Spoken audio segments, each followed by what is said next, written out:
Assalamualaikum warahmatullahi wabarakatuh. Kembali lagi pada pembelajaran karya tulis ilmiah.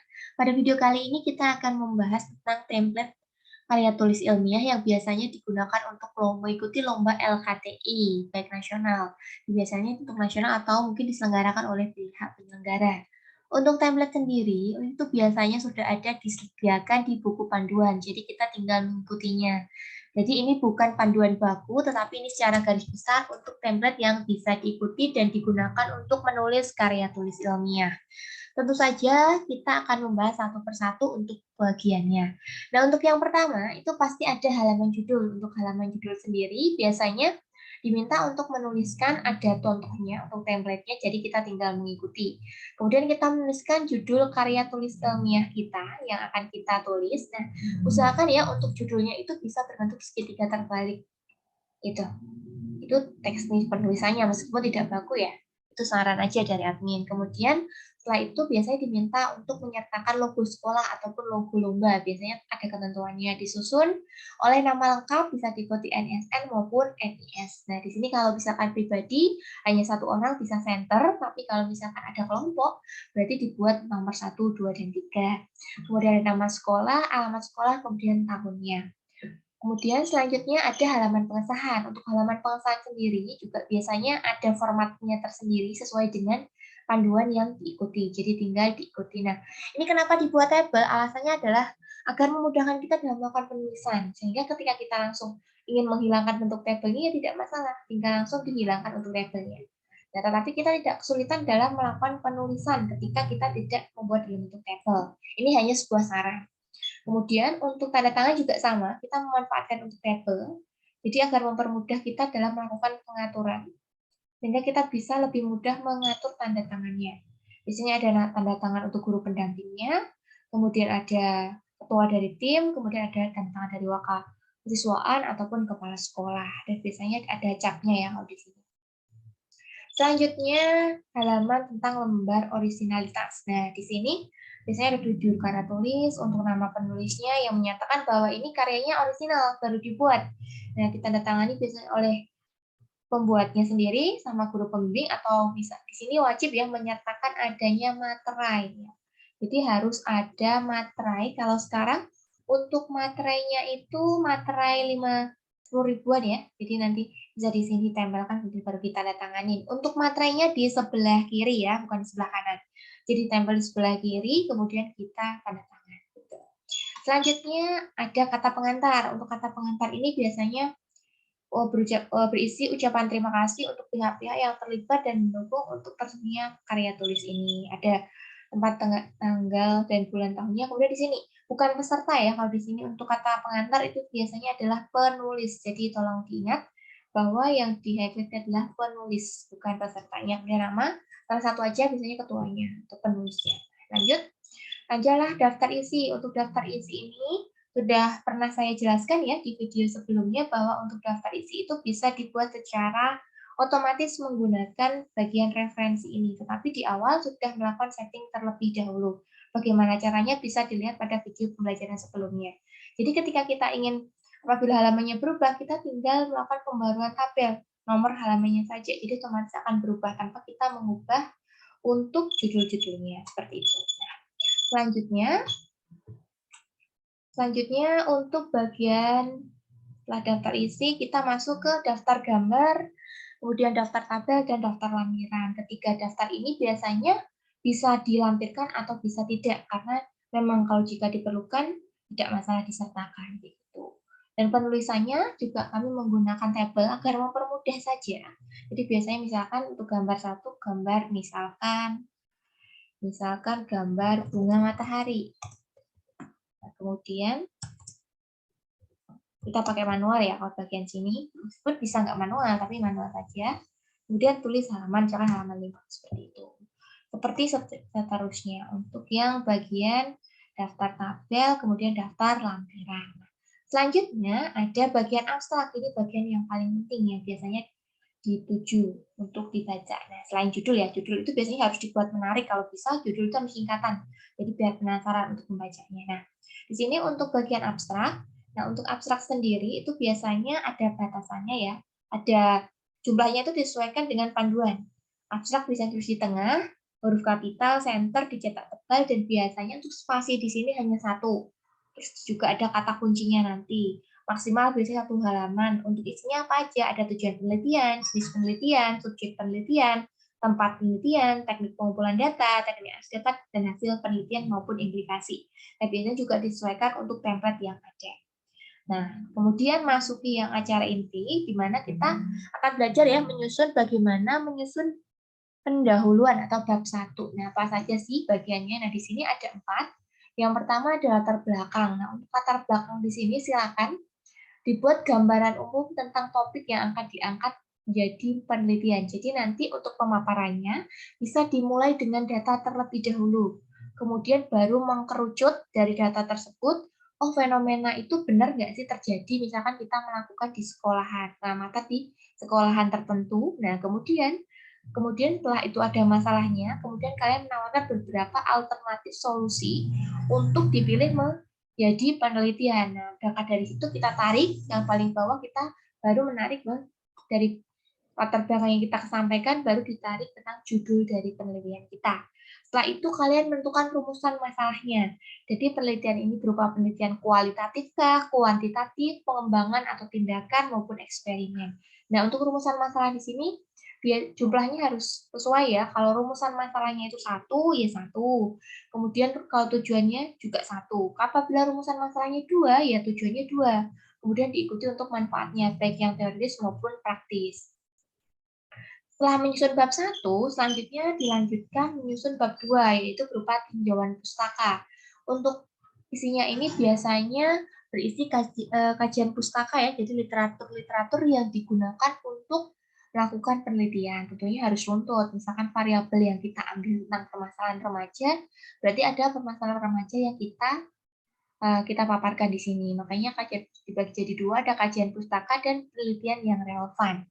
Untuk penelitian yang relevan sendiri, jadi kita bisa cari ya untuk penelitian yang relevan itu di banyak website, bisa Google Scholar bisa. Jadi kita menjadi penelitian-penelitian terdahulu yang menjadi dasar kita untuk melakukan penelitian yang serupa. Tapi tetap ada bedanya, novelty-nya kita itu ada.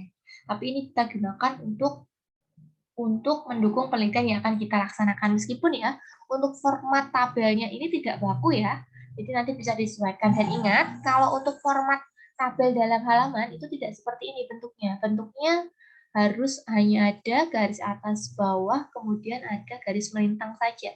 Jadi tidak di berupa teks box keseluruhan. Jadi bentuknya seperti ini. Nah, jadi yang atas itu atas, bawah, kemudian yang bagian. Nah, seperti ini untuk tabel yang akan ada di karya tulisnya. Jadi format tabelnya seperti ini. Kemudian sumber datanya dari mana dan diolah kapan. Gitu. Selanjutnya masuk ke bab 3, yaitu metode penelitian. Untuk metode sendiri itu ada beberapa ya. Ada bentuk jenis penelitiannya apa, atau bentuk penelitian, tempat dan waktu, subjek objek, teknik pengumpulan data, analisis, keabsahan. Nah, ini disesuaikan dengan yang akan kalian pilih. Jadi silakan ditulis sesuai kebutuhan. Ini yang merupakan bagian yang terpenting ya. Kemudian selanjutnya masuk ke bab 4, yaitu bab hasil dan pembahasan. Terdiri dari 2 subbab ya. Hasil penelitiannya apa? Nah, silakan dipaparkan terlebih dahulu, kemudian masuk ke pembahasan. Pembahasan merupakan interpretasi ya dari hasil penelitian kayak gitu. Nah, untuk hasil pembahasan ini juga tergantung ya, penelitian itu riset maupun non-riset. Untuk penelitian non-riset sendiri itu biasanya hanya berupa kajian literatur yang dilakukan berdasarkan dari artikel-artikel ilmiah yang diperoleh, kemudian bisa diambil satu kesimpulan. Kemudian kalau riset, kita itu melakukan penelitian di lapangan seperti itu. Tapi biasanya untuk lomba karya tulis tingkat SMA itu diharapkan bisa menghasilkan sebuah produk. Nah, produknya itu bisa diimplementasikan. Meskipun non-riset pun juga bisa ya, tapi itu berdasarkan pengalaman saja. Itu biasanya untuk yang menghasilkan produk itu biasanya mau mendapatkan nilai yang plus seperti itu. Kemudian selanjutnya masuk ke bab kelima, yaitu penutup, ada kesimpulan dan saran. Untuk kesimpulan ini harus konsisten ya, berdasarkan rumusan permasalahan tadi. Kalau misalkan rumusan masalahnya 2, otomatis kesimpulannya tarik juga 2. Jadi di sini harus diingat ya, menyesuaikan dengan jumlah rumusan masalah. Nah, kemudian lanjut ke bagian saran. Untuk saran ini disampaikan lebih spesifik terkait dengan hasil dari penelitian. Nah, selanjutnya masuk ke daftar pustaka. Nah, untuk daftar pustaka tersendiri itu bisa ya dibuat secara otomatis menggunakan salah satu aplikasi yaitu Mendeley yang pernah kita bahas pada video pembelajaran sebelumnya, jadi bisa ditonton lagi. Pastikan sudah memiliki akun Mendeley yang jelas. Kemudian artikel yang kita download semua itu disimpan dulu di Mendeley dulu, baru kita bisa menggunakan insert di sini. Nah, selain itu untuk daftar pustaka juga kita bisa menggunakan aplikasi Google Scholar ya. Jadi kita tidak perlu untuk melakukan apa namanya?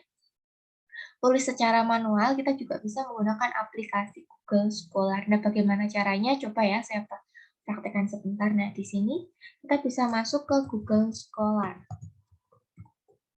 Nah, di sini kita hanya perlu menuliskan untuk nama penulisnya. Misalkan penulisnya misalkan.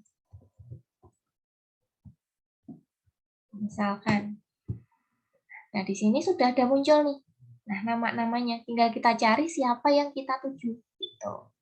Nah, misalkan kita caranya di bagian site. Nah, di sini tinggal kita klik. Nah, untuk gaya penulisnya tinggal kita pilih di sini. Nah, di sini sudah ada bentuk apa. Nah, biasanya untuk penelitian itu atau LKT itu biasanya menggunakan ini apa. Ataupun tugas akhir skripsi, tesis, disertasi itu biasanya untuk model apa. Ini tinggal copy aja, kemudian kita paste di halaman daftar pustaka. Apabila kita mungkin ya kelupaan untuk menuliskan artikel tapi terlanjur sudah di-insert di mana di kajian pustaka atau pembahasan tapi kita lupa untuk paste-nya. Jadi kita tinggal copy paste saja, kemudian kita atur untuk font-nya, sudah selesai. Misalkan itu ya. Tapi ingat ya kalau daftar pustaka menjorok ya. Nah, seperti ini.